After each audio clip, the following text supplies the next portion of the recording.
बातें बना लेना बड़ा सरल है, पर अपनी ममता को, आसक्ति को समेट पाना बहुत बहुत कठिन है।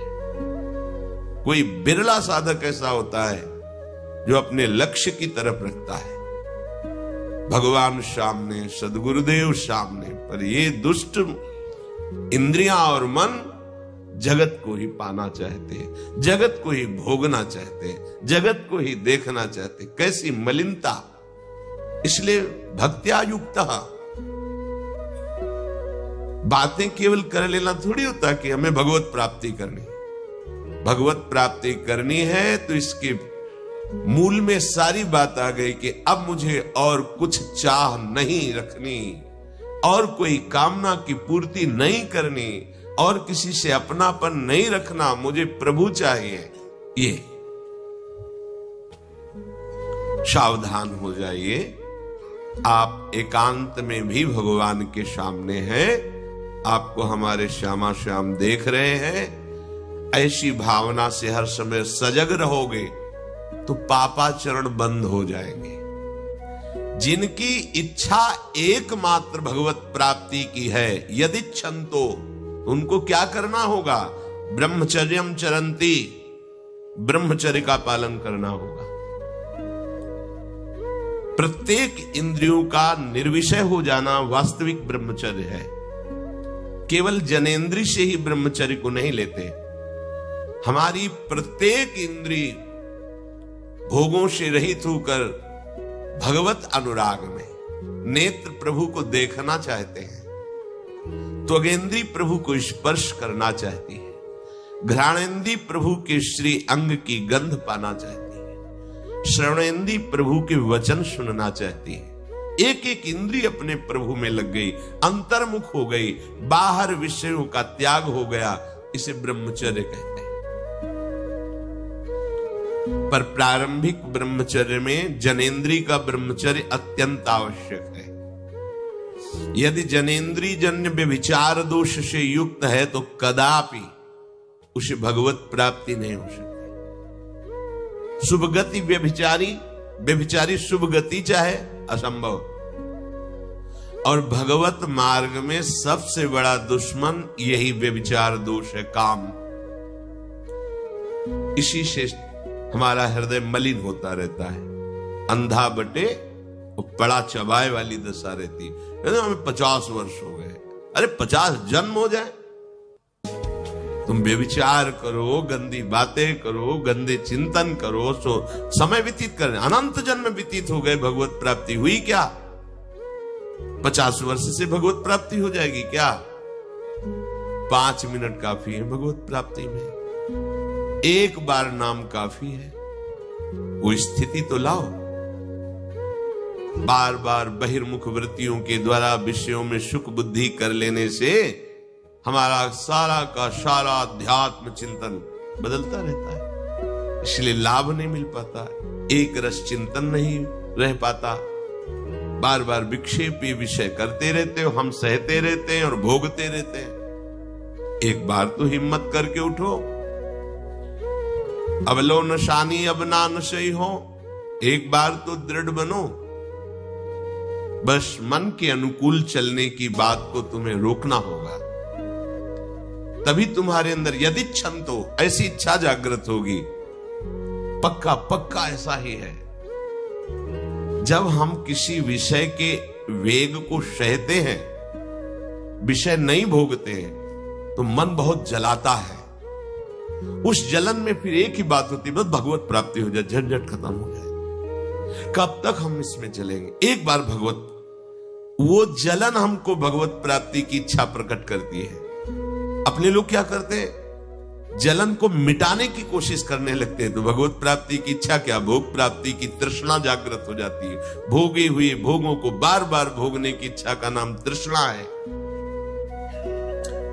बाहर और भीतर से कोई सहयोगी नहीं, जल रहा है उपासक, तब रास्ता निकलता है भगवत प्राप्ति का, तब इच्छा प्रकट होती। अब नहीं, बहुत जल लिया, अब तो केवल प्रियाजू के समीप जाना है, अब तो प्रभु के सानिध्य में रहना है, नहीं इन भोगों की जलन में जलना है। पर यहां तक पहुंचने के लिए जलना होगा, तभी लिखा सहित सहित बाढ़े भगति तास्तिति क्षस्व भारत, क्योंकि आगमा पाइनो अनित्यास, ये नाशवान काम क्रोध आदि तुम्हें प्रेरित करेंगे, तुम इनके वेगों को सह जाओ, ये स्थायी नहीं है। आगमा पाइनो है, आने जाने वाले हैं, और ये सहन करने से नष्ट होते हैं, भोगने से बढ़ते हैं। यदि छंतो, अगर भगवत प्राप्ति की इच्छा है तो ब्रह्मचर्यम चरंती, ब्रह्मचर्य का पालन करना ही होगा, इसमें कोई गुंजाइश नहीं, क्योंकि आप चल ही नहीं सकते। ध्यान से सुन लो, ये मनोरंजन का मार्ग नहीं है, इसमें मन ही मार तनहारिक वृंदावन में गाज, इसमें मन मारना होगा। प्रायः ये मन को दुलार करने वाले लोग कभी भाग्य से सत्संग में भी आ जाते हैं, कभी श्री विग्रह के दर्शन करने भी मंदिर पहुंच जाते हैं, कभी तीर्थ याटन भी करते हैं, पर इनका कोई लक्ष्य नहीं होता। आज सुन लिया सत्संग, बढ़िया है, लक्ष्य नहीं होता। यहां लक्ष्य वालों की बात हो रही। यदि क्षमतो, यदि तुम्हारी ऐसी इच्छा जागृत हो रही किसी जन्म में भगवत प्राप्ति करनी, तो ब्रह्मचर्यम चरंती, आप सच्ची मानिए, जिसके निकालने में तुमको सुख की अनुभूति हो रही, उसको रोकने में कितनी सुख की अनुभूति होगी। उन्मत्त हो जाओगे, बहुत जल्दी आपके सारे के सारे करण भगवदाकार होने लगेंगे यदि आप ब्रह्मचर्य का पालन करेंगे। शरीर स्वस्थ, हल्का, मन प्रसन्न, नींद आदि पर विजय, कितने गुण ही गुण। और ब्रह्मचर्यहीन आलस्य, प्रमाद, भोगों का चिंतन, मन का डिप्रेशन में पहुंचना, कमर में दर्द, टांगों में दर्द, सर में दर्द, घबराहट होना, बिना किसी कारण के मन भयभीत हो रहा है, भोजन अपच हो रहा है, बिना किसी प्रक्रिया के वीरनाश हो रहा है, बिना किसी प्रक्रिया के। काहे को मृत्यु स्वयं स्वीकार कर रहे हो, ये मृत्यु है। चाहे भगवान दत्तात्रेय जी बोल रहे हैं या भगवान कपिल देव जी बोल रहे हो, जब उपासक को संबोधन करते हैं भगवत प्राप्ति के लिए, तो कहते हैं कि इस भोग वृत्ति को साक्षात मृत्यु रूप देखो, ये मृत्यु है तुम्हारी।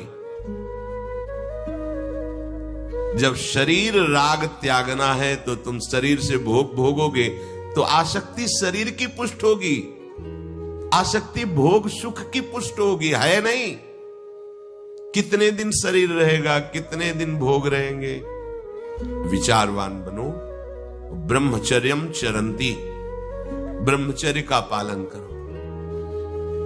उपासक जो ब्रह्मचारी होता है उसका खिला हुआ चेहरा रहता है, जैसे कमल खिला हुआ, बिना किसी कारण के उसकी मुख मुद्रा में प्रसन्नता होती है। जो ब्रह्मचर्यहीन होता है बुझा हुआ चेहरा होता है, तेजहीन, बिना किसी कारण के वो शोकग्रस्त लगता है।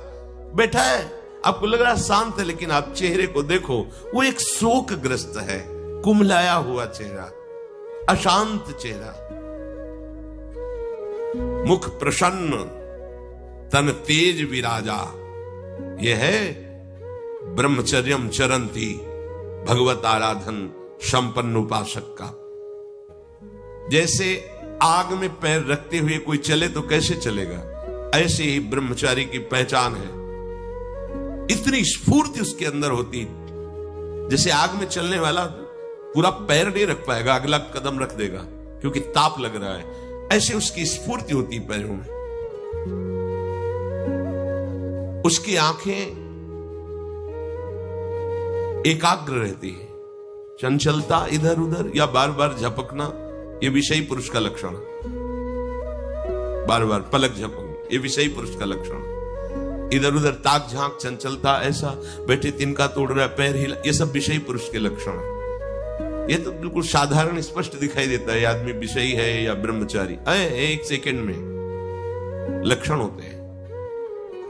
आपको जब भगवत मार्ग का अवसर मिला है तो गृहस्थ हो, संतान हो गई, ब्रह्मचर्य से रहो। नहीं चाहिए संतान, भ्रूण हत्या, गर्भ हत्या जैसे महापाप करने की क्या जरूरत है? उसी वीर से संतान उत्पन्न होती है जिसको आप नष्ट कर रहे हो, जिसको आप ऐसे पानी में बहा रहे हो, व्यर्थ फेंक रहे हो, तो उसको भ्रूण हत्या का पाप लग रहा है, तो तुमको पुण्य लग रहा है, वीरपात कर रहे हो तुम्हें भी वही हत्या लग रही है, क्योंकि उसमें वही जीवात्मा है जो मां के गर्भ में जाके बालक रूप धारण कर लेती है, उसको तुम नष्ट कर रहे हो। और बुद्धि भ्रष्ट हो गई है, समझ में नहीं आता, व्यर्थ में वीरपात करते हो, व्यर्थ में। तुम्हारा भजन बनेगा, तुम अध्यात्म के योगी बनोगे, मजाक है अध्यात्म का मार्ग। होश में हो जाओ, ये मन के दुलार को बंद करो। जब तक इच्छा ही नहीं भगवत प्राप्ति की, तो फिर तुम कैसे भगवत प्राप्ति कर पाओगे? भगवत प्राप्ति की इच्छा कैसे होगी जब तुम्हारी इस तरह से निंदनीय वृत्तियां हैं?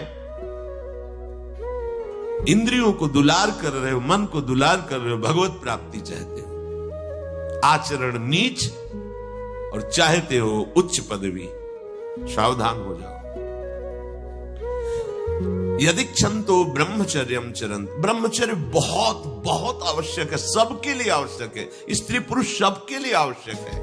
आप उसको केवल भगवत प्राप्ति से ही मत समझिए। अरे जीना है तो ब्रह्मचर्य की आवश्यकता है, स्वस्थता की आवश्यकता है, प्रसन्नता की आवश्यकता नहीं। मरा हुआ जीवन, रोज सुबह शाम निकल रही, रोज जीवन जा रहा, किस काम का जीवन?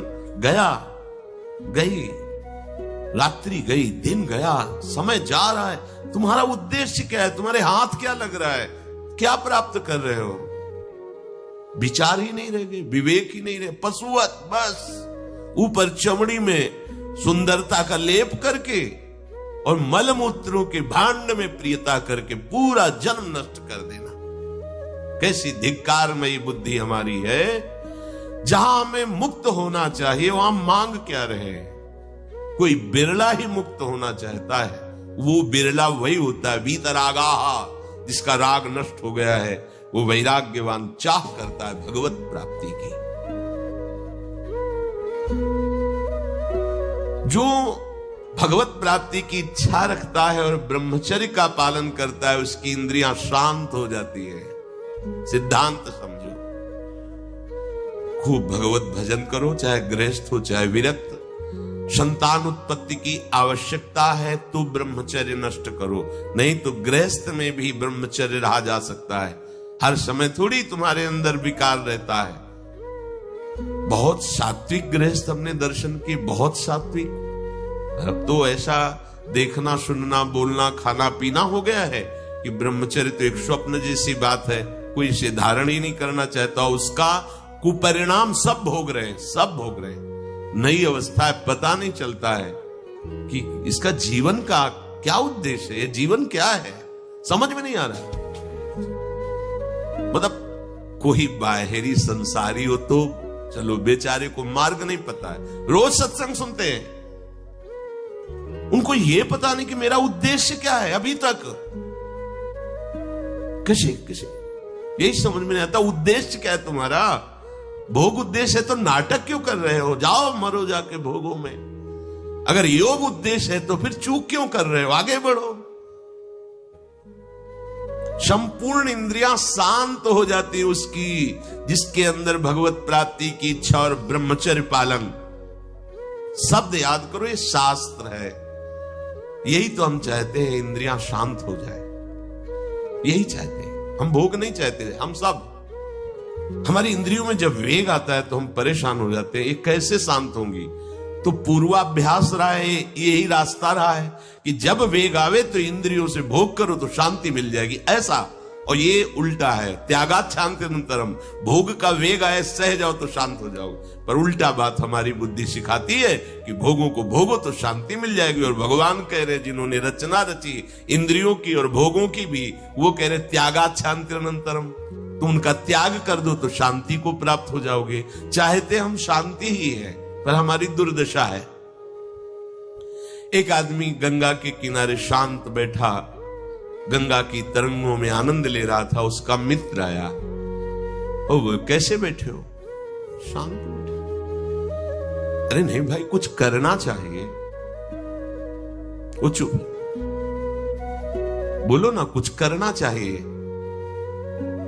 करने से क्या होगा? कुछ करोगे तो पैसा मिलेगा। पैसे से क्या करेंगे?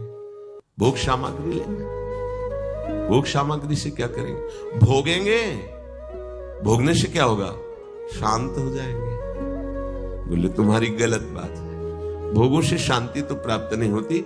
मैं अभी शांत बैठा हूं और तुम मुझे अशांति की प्रेरणा दे रहे हो कि कुछ करो, धन मिलेगा, उससे भोग मिलेगा और भोग के बाद शांति मिलेगी। ऐसा कभी हो ही नहीं सकता। भोगों के भोगने से अशांति और तृष्णा पैदा होती है। बस ऐसा ही मेरा मित्र मन है, ये सिखाता है, यही सिखाता है। हम शांत बैठना चाहते हैं, ये मुझे अशांति के मार्ग में लेकर शांति दिखा रहा है। संभालो, संभालो। सबसे चूक हो सकती है, चूक को संभाल ले वही साधक है। अगर चूक ना हो तो साधक थोड़ी, हो तो सिद्ध है। साधक का शब्द ही है कि वो साधना कर रहा है, उससे चूक हो सकती है, पर वो चूक पुनरावृत्ति में नहीं आनी चाहिए। एक बार चूक हो गई, संभाल लिया। भगवान उस चूक को चूक ही नहीं मानते जो संभाल ली जाए। जो बार बार पुनरावृत्ति की जाती है वो अपराध है, वो दंड है, उसको भोगना पड़ेगा। कोई और दंड नहीं देगा। वही क्रिया, वही चेष्टा तुम्हारी तुम्हें जला देगी, तुम्हें अशांत कर देगी। एक क्षण की चेष्टा पूरे जीवन भर के लिए तुम्हें जलन पैदा कर सकती। पूरे जीवन एक चेष्टा तुम्हें विमुख कर सकती है, पूरा जीवन बर्बाद कर सकती है। तत्ते पदम संग्रहेण प्रवक्षे, ये समस्त साधनों का आखिरी फल है।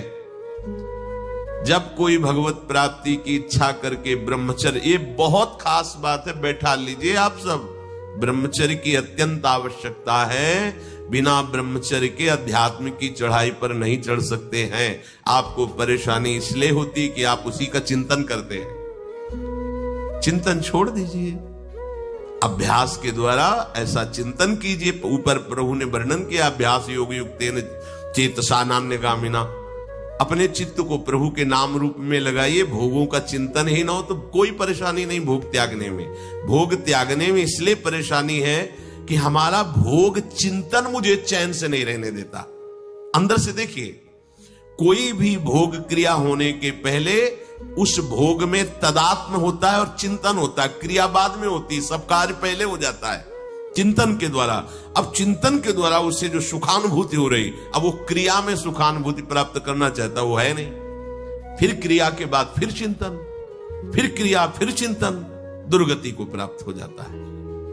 चिंतन बदल गया, फिर क्रियाओं का कोई महत्व ही नहीं रह गया, भोगों का कोई अस्तित्व ही नहीं रह गया। जिसका अखंड चिंतन चलता है, कोई भी विषय उस पर अपना प्रभाव नहीं डाल सकता। सब इंद्रियां शांत हो जाती है। अब उससे प्राप्त हुआ जो आखिरी फल है साधना का, भगवान कह रहे ये आखिरी फल है। पदम संग्रहेण प्रवक्षये, वो उस परम पद में प्रवेश कर जाता है। परम पद में अच्छी तरह से उसका प्रवेश हो जाता है, अर्थात फिर कभी नहीं लौटता है। उसे परम पद कहते हैं। पापाचरण बंद होते ही हृदय प्रभु की तरफ भाग पड़ेगा। प्रभु की तरफ भागना क्या है? प्रतिक्षण उनका गाढ़ चिंतन। फिर किसी सुख की तुम्हें आकांक्षा नहीं करनी पड़ेगी। किसी सुख का तुम्हें अभाव नहीं लगेगा। इह परलोक सकल सुख पावत, मेरी सो भैया कृष्ण गुण संच। तुम्हें मेरी शपथ है, तुम कृष्ण के गुणों का गायन करो, कृष्ण नाम रटो, कृष्ण रूप ध्यान करो। इसका फल होगा प्रियाजू के चरणों में प्रीति। जिसका गोरे चरणार बिंदु से संबंध है, इह परलोक किसी भी सुख की चाह ही नहीं रह जाती। प्रभु करुणा करके कह रहे हैं, वही आचार्य है। मेरी कसम, तुम कृष्ण के गुणों का संचय करो, तुम्हें इस लोक परलोक में सब सुख मिल जाएंगे। कोई अभिलाषा अधूरी नहीं रह जाएगी। पर भक्त्या युक्त अन्य संबंध, अन्य महत्व बुद्धि ये कलंक है हमारी भक्ति में, नहीं समझ रहे। चाहते हैं सुख, चेष्टाएं और चिंतन, दुखालयम अशाश्वतम। कैसे मिलेगा? चाहते हो अविनाशी पद और भोग दृष्टि रखते हो विनाशी की, प्रियता रखते हो विनाशी की, गाढ़ चिंतन करते हो विनाशी भोगों का, कैसे अविनाशी पद का अधिकार प्राप्त होगा? अरे तुम्हारा स्वरूप ही अविनाशी है। विस्मृत होकर भोगों में लगने से ही ये तुम्हारी दुर्दशा हुई है। भक्त्या युक्ता, अपने हृदय को भक्ति से युक्त करो। आराध्य देव की शिवा और कहीं चिंतन न जाए। अभ्यास योग युक्तेन चेतसा नान्यगामिना। स्पष्ट कह रहे हैं प्रभु, परमं पुरुषम दिव्यम याति पार्थान चिंते। निश्चित परम पुरुष दिव्य, उस परमात्मा की तुम्हें अनुभूति होगी, उसका साक्षात्कार हो जाएगा। यदक्षरम वेद विदो वदन्ति विशन्ति यद्यतयो वीतरागाः यदिच्छन्तो ब्रह्मचर्यं चरन्ति तत्ते पदम संग्रहेण प्रवक्ष्ये। प्रभु कह रहे हैं,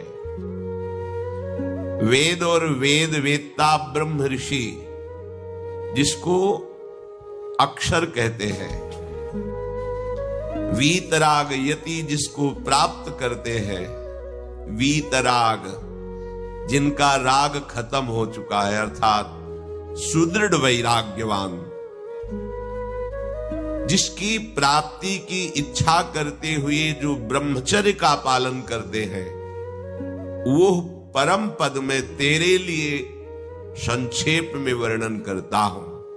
श्री भगवान कह रहे हैं, वेद विदः यदक्षरम वेद विदो वदन्ति। वेदों को जानने वाले ब्रह्म ऋषियों ने जिस अक्षर परमात्मा का, प्रभु का अक्षर, जिसका कभी नाश नहीं होता, क्षर माने होता है नाश, अक्षर जिसका कभी नाश नहीं होता, जो सदा सदैव एक रूप रहता है, एक रस रहता है, अक्षरम ब्रह्म परमम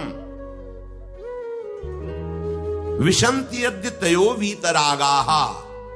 ध्यान दीजिए, इस परमात्म तत्व को वही प्राप्त कर पाता है जिसका राग बीत गया है, खत्म हो गया है, वैराग्यवान। ज्यादा परिश्रम नहीं है वैराग्य में, विवेक नहीं होने के कारण हम वैराग्य नहीं धारण कर पाते। हम बाहरी बातों को वैराग्य ले लेते हैं, ऐसा कपड़ा बदल लेना या कपड़ा ना पहनना या लौकी का कमंडल, मिट्टी का पात्र, तो हम अपने को वैरागी। बात यहां नहीं रुकेगी। वैराग्य का इतना ही मतलब नहीं, ये भी एक बाह्य अंग है वैराग्य का, पर वैराग्य का सच्चा स्वरूप है वीतरागा। कहीं कुछ भी अच्छा नहीं लग रहा, कोई भी सुख आकर्षित नहीं कर रहा, लोक लोकांतर की प्रतिष्ठा, मान, सुख, ऐश्वर्य, व्यक्ति कुछ अच्छा नहीं, राग खत्म हो गया। ऐसा उस अक्षर ब्रह्म को, अविनाशी तत्व को जान पाता है। जगते भयो फिरे बैरागी, जैसी हरिवंश प्रपंच बंच सब ये काल ब्याल को खायो। हालत यह है कि जैसे सांप ने मेढक को पकड़ रखा और मेढक सामने पतिंगा को, कीड़े को पकड़ना चाहता है, उसे यह पता नहीं कि मैं खुद किसी का कवल बन चुका हूं, वो एक झटके में मुझे अपने पेट में ले जाएगा। ऐसे ही हम सब हैं, काल के द्वारा ग्रसित है। काल ने हमें पकड़ रखा है, पर हम भोग भोगना चाहते हैं, हम नाना प्रकार की मान प्रतिष्ठा पाना चाहिए। ये पता नहीं एक झटके में हमारा अस्तित्व ही खत्म हो जाएगा। जिनके अंतःकरण में किसी भी व्यक्ति, वस्तु, स्थान, पद, प्रतिष्ठा का राग ही नहीं रह गया है, उसे कहते हैं वैराग्य वान। वीतरागाह, राग ही नहीं है। जिनका अंतःकरण निष्पाप निर्मल हो चुका है, जिनके हृदय में केवल भगवत प्राप्ति की उत्कट लालसा जागृत हो गई है, ऐसा साधन संपन्न उपासक परमात्म तत्व में प्रवेश पाता है।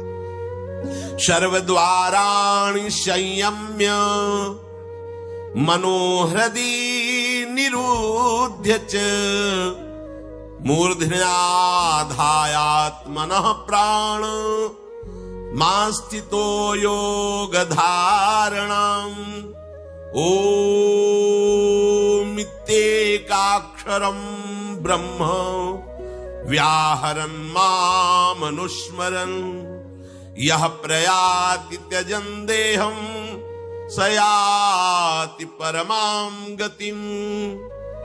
श्री भगवान कह रहे, जब वो ब्रह्मचर्य से भगवत प्राप्ति की इच्छा करके चित्त से निरंतर मेरा चिंतन करता है तो इंद्रियां शांत हो जाती हैं।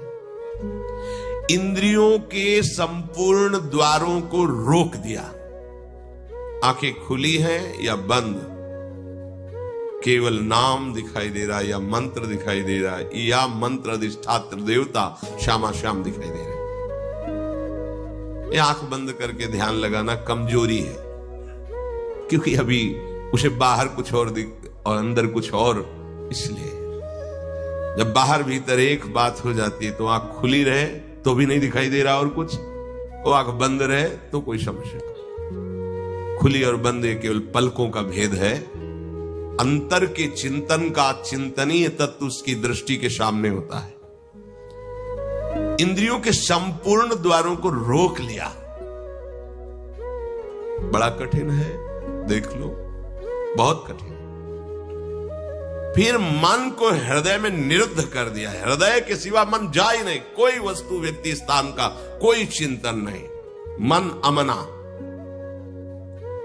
प्राणों को सूक्ष्म करके मस्तक पर चढ़ा लिया, इसे योग धारणा कहते हैं। और फिर उस समय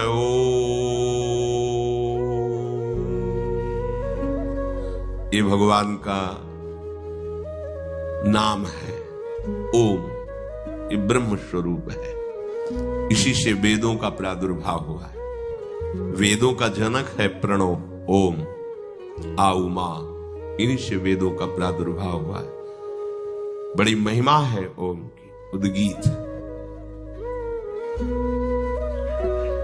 एक अक्षर ब्रह्म का मानसिक चिंतन करते हुए माम अनुस्मर, मेरा स्मरण करते हुए वो जब शरीर छोड़ता है तो सीधे परम गति को प्राप्त होता है।